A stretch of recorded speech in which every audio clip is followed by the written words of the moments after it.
Axum Fringe Solutions Group would like to welcome you to its Tale of Two Fringe Rates, an in-depth analysis of what the new fringe rate announced by the Department of Labor means for contractors in 2017 and 18. You may have heard that the DOL announced a fringe rate for all new contracts after August 1st, 2017.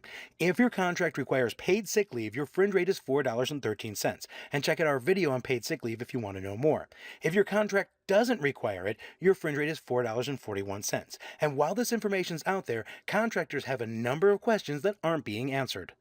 But before we look at how this new fringe rate impacts profitability, let's examine what to do about your existing contracts. Your contracting officer or agency will tell you when to update your wages and your fringe rate. It'll be sometime around the contract renewal or when they say you should update them. If your agency or officer hasn't told you when to update your contracts, reach out to them.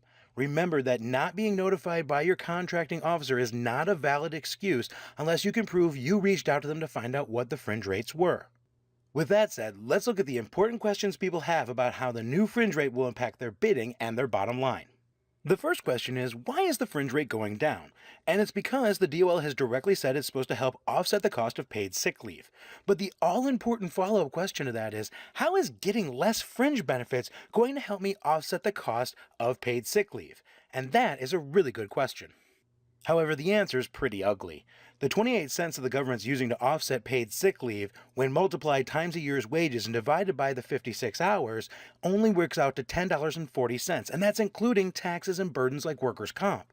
And most contractors will tell you their workers make just a little bit more than that.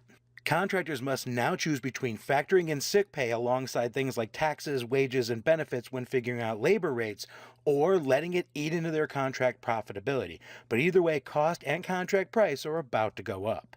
And that's not the only cost that's going to go up. If a contractor hasn't been tracking paid sick leave so far, he or she is about to assume the additional administrative expense of doing so. And since it rolls over year to year, it's more expensive to track it than SCA vacation time.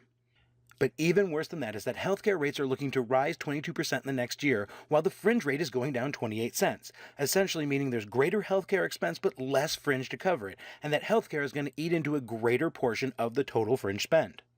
And that means contractors are going to have to make some difficult decisions. With healthcare premiums going up over the last 2 years and fringes literally going down, healthcare accounts for a bigger part of the fringe spend, meaning they're going to have to reduce the quality of the benefits they provide, the number of benefits they provide, or pass the expense on to the employee or their bottom line.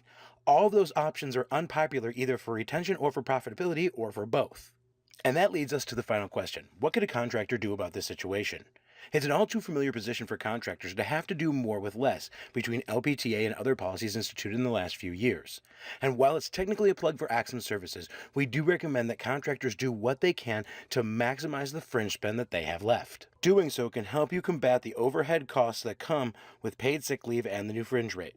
For example, using your fringe spend to pay for your compliance tracking, which will not only help offset the overhead cost from paid sick leave, but eliminate the additional administrative expense that comes with tracking it.